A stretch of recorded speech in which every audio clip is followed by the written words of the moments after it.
നമുക്ക് ഇന്നത്തെ അനാലിസിസിലേക്ക് വരാം. നമ്മളുടെ ഇൻഡെക്സ് ലെവൽസും ഒക്കെ നല്ല രീതിയിൽ റെസ്പെക്ട് ചെയ്തിട്ടുണ്ട്. നമുക്ക് നമ്മുടെ സ്ട്രൈക്ക് ലെവൽസിലേക്ക് വരാം. സ്ട്രൈക്ക് ലെവൽസ് 3 കൺഫേംഡ് ആകുന്ന സിറ്റുവേഷനിൽ നമുക്ക് ട്രേഡ് ആക്റ്റീവ് ആകും. നോക്കുകയുള്ള നമുക്കത് 3 കൺഫേം ചെയ്ത് പറയാം. ആദ്യത്തെ 15 മിനിറ്റ്സിൽ നമുക്ക് കൺഫർമേഷൻ പറയാം. കാരണം നമ്മളുടെ പി പൊസിഷൻ ഇതാ ഇവിടെ വന്ന് ബോൾ ലൈൻ ടച്ച് ചെയ്തു. ബോൾ ലൈൻ നല്ലൊരു റെസിസ്റ്റൻസ് ആകുന്നു.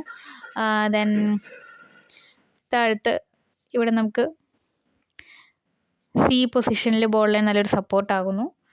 ദെൻ ഇപ്പുറത്തും സി പൊസിഷൻ ചെറിയ രീതിയിൽ ടച്ച് ചെയ്തിട്ടില്ല എന്നേ ഉള്ളൂ. 2 ടച്ച് ചെയ്യുക, 1 ടച്ച് ചെയ്തില്ലെങ്കിൽ കുഴപ്പമില്ല. എന്നാൽ ഇത് ചെറിയ രീതിയിൽ മുകളിലേക്കൊന്ന് പാസ് ചെയ്തിട്ടുണ്ട് അല്ലേ. അതുകൊണ്ട് ഒരു ചെറിയ റിസ്ക് കാണുന്നത് കൊണ്ട് നമുക്ക് വേണ്ടെന്ന് വയ്ക്കാം ഒരു ട്രേഡിനെ. പിന്നെ നമുക്ക് ട്രേഡ് ആക്റ്റീവ് ആകുന്ന ഇവിടെ നോക്കുക.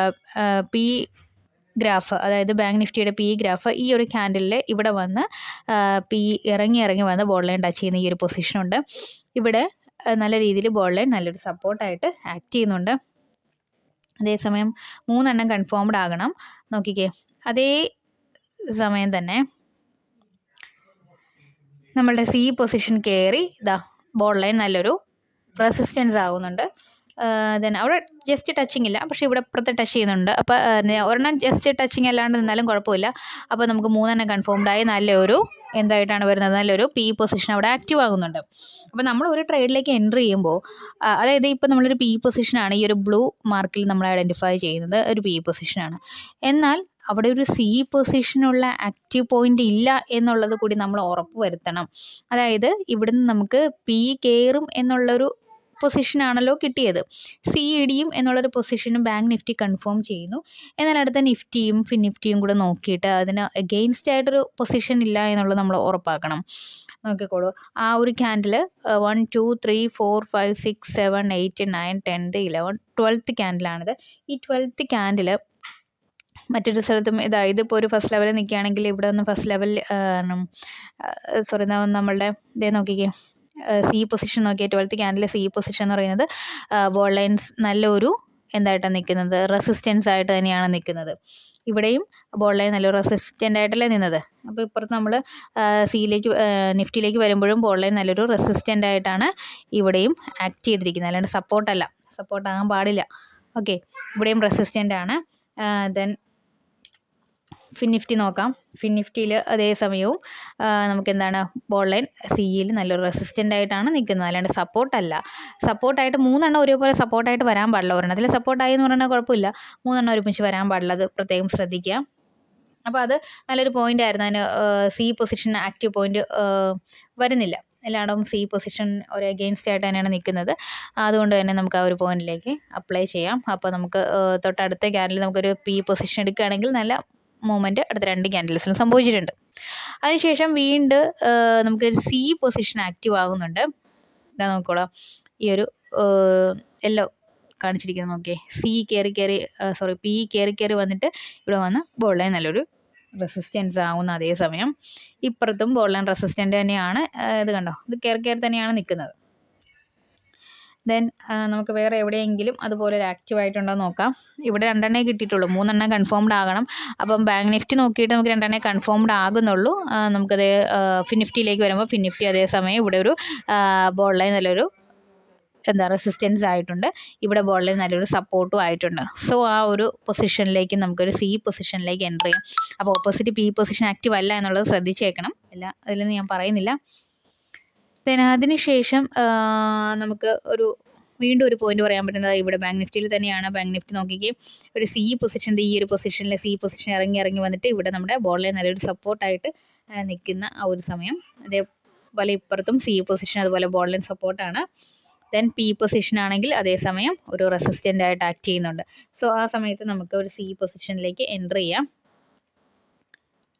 ആ ഒരു സി പൊസിഷനാണ് നമുക്കിവിടെ കാണുന്നത്. നല്ല രീതിയിലൊരു സി പൊസിഷൻ നമുക്കിവിടെ ആക്റ്റീവായിട്ടുണ്ട്. പക്ഷേ അവിടെ ഒരു കൺസോളിഡേറ്റഡ് സി കാണുന്നുണ്ട്. കണ്ടോ, കൺസോളിഡേറ്റഡ് സി ആണ് വരുന്നത്. അപ്പോൾ അത് എവിടെയെങ്കിലും പി പൊസിഷൻ ആക്റ്റീവ് ഉണ്ട് എങ്കിൽ അതൊരു കൺസോളിഡേറ്റഡ് സി ആയിരിക്കും. കാരണം ഇവിടെ നമുക്കൊരു സി കിട്ടുകയാണ്. സി കിട്ടുമ്പോൾ പി ആക്റ്റീവ് അല്ല എന്നുള്ളത് നമ്മൾ ശ്രദ്ധിക്കണം അല്ലേ. അപ്പോൾ ഇവിടെ നോക്കുമ്പോൾ ബാങ്ക് നിഫ്റ്റിയിൽ പി ഒന്നും ആക്റ്റീവ് അല്ല, അത് സി പൊസിഷൻ്റെ ആക്റ്റീവ് പോയിൻ്റാണ് നമുക്കിവിടെ കിട്ടുന്നത്. ഓക്കെ, ഈ ഒരു ക്യാൻഡിൽ സമയത്ത് നമുക്ക് സി ആക്റ്റീവ് ആകുന്നു എന്നാണ് കിട്ടുന്നത്. വേറെ എവിടെയെങ്കിലും പി ആക്റ്റീവ് ആകുന്നുണ്ടോ ഇല്ലയോ എന്നുള്ളതൊന്ന് ശ്രദ്ധിക്കാം. എത്രാമത്തെ ക്യാൻഡിലാണ് നമ്മൾ നോക്കിക്കുക, അതൊന്നൊരു 1 2 3 4 5 6th ക്യാൻഡിലാണ്. ഈ 6th ക്യാൻഡിൽ നമുക്ക് അടുത്തതിലേക്ക് വരാം. 6th ക്യാൻഡിൽ പി ആക്റ്റീവ് ആകുന്നൊരു പോയിന്റ് ഉണ്ടോ ഇല്ലയോ എന്നുള്ളത് നമുക്ക് ശ്രദ്ധിക്കാം. ഓക്കെ, ഇവിടെ എങ്ങും പ്രശ്നമില്ല. ഇത് നമുക്ക് കയറിയിട്ട് പി പൊസിഷൻ, ദെൻ ഇവിടെ നിന്നൊരു സി ഇടിയുന്നുണ്ട്, പി ഇടിയുന്നുണ്ട്. സോ നമുക്കൊരു സി പൊസിഷനിലേക്ക് എൻ്റർ ചെയ്യാം. ഇവിടെ നമുക്ക് സി പൊസിഷൻ കിട്ടിയിട്ടുണ്ട്, ഒരു സി പൊസിഷൻ കിട്ടുന്നു. തൊട്ടടുത്ത ഒരു 3-4-5 ക്യാൻഡിൽ കഴിയുമ്പോഴത്തേക്കും നമുക്ക് അടുത്ത ഒരു സി പൊസിഷൻ ഇടിയും എന്നുള്ള പൊസിഷൻ നമുക്ക് കിട്ടുന്നുണ്ട്.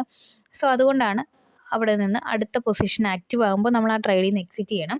അതിൽ തന്നെ ഫോക്കസ് ചെയ്തുകൊണ്ടിരിക്കരുത്. നമ്മൾ ഈ ഒരു റെഡ് പോയിന്റ് കാണിച്ചിരിക്കുന്നത് നമുക്കവിടെ ഒരു ട്രേഡ് കിട്ടി, നമുക്കുണ്ടാകും, നമുക്ക് അവിടെ നിന്ന് ഒരു സി ട്രേഡ് കിട്ടി. എന്നാൽ ആ സി ട്രേഡ് കൺസോൾട്ടേറ്റഡ് ആയിട്ടാണ് അത് കിട്ടിയിരിക്കുന്നത്. ലോസ് പറ്റില്ല എങ്കിൽ പോലും കൺസോൾട്ടേറ്റഡ് ആയിട്ട് കിട്ടുകയും തൊട്ടടുത്ത് എന്തായിട്ടുണ്ട്, അടുത്ത പി പൊസിഷൻ ആക്റ്റീവ് ആകുന്നുണ്ട്. 3-4 ക്യാൻഡിൽസ് കഴിയുമ്പോഴത്തേക്കും സി മാക്സിമം ആകുന്നുണ്ട്. കണ്ടോ, സി ഇവിടെ ഒന്ന് മാക്സിമം ആയി കഴിയുമ്പോഴത്തേക്കും അത് അടുത്ത ട്രേഡായിട്ട് ആക്റ്റീവ് ആകുന്നുണ്ട്. കണ്ടോ, ഇവിടെ വന്ന് ബോൾ ലൈൻ നല്ലൊരു റെസിസ്റ്റൻസ് ആയിട്ട് ആക്ട് ചെയ്യുന്നു. ഇപ്പുറത്തും ബോൾ ലൈൻ റെസിസ്റ്റൻ്റ് ആകുന്നു. ഇതേസമയം മറ്റ് സ്ഥലങ്ങളിലും എന്താകുന്നുണ്ട്, ബോൾ ലൈൻ റെസിസ്റ്റൻ്റ് ആയിട്ട് വരുന്നുണ്ട്. സോ നമ്മൾ ആ സമയത്ത് ട്രേഡിൽ നിന്ന് എക്സിറ്റ് ചെയ്യണം. അത് നമ്മൾ കൈ പിടിച്ചുകൊണ്ടിരിക്കാൻ പാടില്ല ആ ഒരു ട്രേഡിലേക്ക്. ഓക്കെ, അങ്ങനെ ഒരു 3 ട്രേഡ് നമുക്കിന്ന് കിട്ടിയിട്ടുണ്ട്. ഇത് നമുക്ക് കൺഫേം ചെയ്യാനായിട്ട് നമുക്ക് എന്ത് ചെയ്യാൻ പറ്റും, നമുക്ക് ഇൻഡെക്സിലേക്ക് നോക്കാൻ പറ്റും. ഇവിടെ നമുക്കൊരു ഈ ഒരു ഗ്രീൻ യെല്ലോ കാണിച്ചിരിക്കുന്നുണ്ട്, അതായത് പി ഇടിയും എന്നുള്ളതാണ്. പിയിൽ ബോൾ ലൈൻ നല്ലൊരു റെസിസ്റ്റൻ്റ് ആയിട്ട് വരുന്നു. ബോൾ ലൈൻ ഇവിടെ സിയിൽ നല്ലൊരു സപ്പോർട്ടായിട്ട് വന്നു. അപ്പോൾ അത് സി തന്നെയാണോ സംഭവിക്കണമെന്ന് അറിയാം. നമുക്ക് ഇൻഡെക്സുകളിലേക്ക് നോക്കാം. ഇൻഡെക്സുകൾ അതേസമയം കണ്ട ബോൾ ലൈൻ നല്ലൊരു സപ്പോർട്ടായിട്ടാണ് നിൽക്കുന്നത്. അല്ലെങ്കിൽ ഇവിടെ നമുക്ക് നോക്കിയ ബോൾ ലൈൻ നല്ലൊരു സപ്പോർട്ടായിട്ട് ആക്ട് ചെയ്യുന്നുണ്ട്. അപ്പോൾ എന്തായാലും അത് സി ആണ് എന്നുള്ളത്, സി പൊസിഷൻ ആണ് എന്നുള്ളത് നമുക്ക് ഇത് നോക്കി കണ്ടെത്താൻ, കൺഫർമേഷൻ കൊടുക്കാനായിട്ട് ഇൻഡെക്സ് യൂസ് ചെയ്യാം. കണ്ടോ, ഇൻഡെക്സൊക്കെ നല്ല രീതിയിൽ റെസ്പെക്റ്റ് ചെയ്തിട്ടുണ്ട്. ബോൾ ലൈൻസിന് പുറത്തേക്ക് ഇവിടെ പോയിട്ടില്ല. ദെൻ ഇവിടെയും ബോൾ ലൈൻ സപ്പോർട്ട് ചെയ്യുന്നുണ്ട്. നമ്മളുടെ ഫ്യൂച്ചറും ഒക്കെ ബോൾ ലൈനെ സപ്പോർട്ട് റെസിസ്റ്റൻസ് എടുത്ത് അവിടെ തന്നെ കണ്ടോ, അവിടെ നല്ല രീതിയിൽ ഫോളോ ചെയ്തിട്ടുണ്ട്. ദെൻ ഇവിടെ നിഫ്റ്റി മാത്രമാണ് ചെറുതായിട്ട് താഴേക്ക് ക്രോസ് ചെയ്തേക്കുന്നത്. മറ്റ് ഇൻഡെക്സുകളൊന്നും ക്രോസ് ചെയ്തിട്ടില്ല. 3 കൺഫേം ചെയ്യിച്ചുകൊണ്ട് നമുക്ക് ഇൻഡെക്സ് നോക്കിയും ട്രേഡ് എടുക്കാവുന്നതാണ്. ഓക്കെ, അപ്പോൾ അവിടെ ശ്രദ്ധിക്കുക. നമ്മളുടെ ഈ സ്ട്രൈക്ക് ലെവൽസ് നിങ്ങൾക്ക് വേണമെന്നുണ്ടെങ്കിൽ സെപ്പറേറ്റ് നമ്മളെ കോൺടാക്ട് ചെയ്യണം. ഇൻഡെക്സ് ലെവൽസ് ഫ്രീ ആണ്. അതിൻ്റെ ലിങ്ക് താഴെ കൊടുത്തിട്ടുണ്ട്, എല്ലാവരും ജോയിൻ ചെയ്യാം. ഓക്കെ.